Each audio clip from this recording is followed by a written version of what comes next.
Bonjour à tous et bienvenue dans ce nouveau numéro de Parlons Cash l'hebdo. On démarre avec le livret A qui attire toujours les épargnants mais qui connaît quand même une baisse de régime en avril.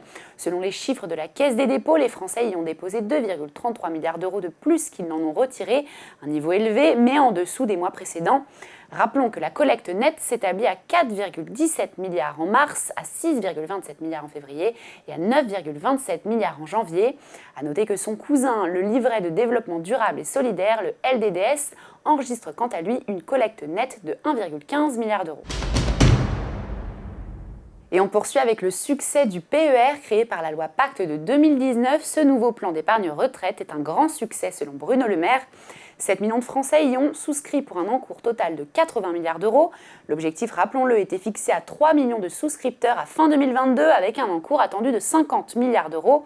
Des bons résultats qui concernent aussi bien le PER d'entreprise que les PER individuels. Dans le détail, les PER d'entreprise collectifs ont engrangé plus de 19 milliards d'euros d'encours, les PER obligatoires plus de 12 milliards et les PER individuels plus de 49 milliards avec plus de 3 millions de titulaires.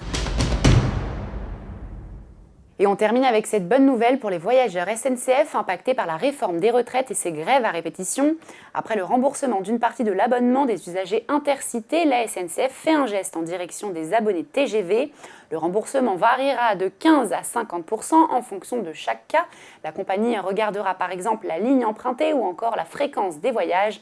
Une mesure exceptionnelle qui concernera les abonnés Max Actif Plus, Max Actif et les abonnés LGV, qu'ils soient titulaires d'un forfait mensuel ou hebdomadaire. La demande de dédommagement devra avoir lieu entre le 1er et le 30 juin via la plateforme de traitement des demandes. Les usagers devront fournir le justificatif d'achat du forfait sur les périodes concernées. Voilà, Parlons Cash l'hebdo, c'est fini. On se retrouve la semaine prochaine sur Boursorama.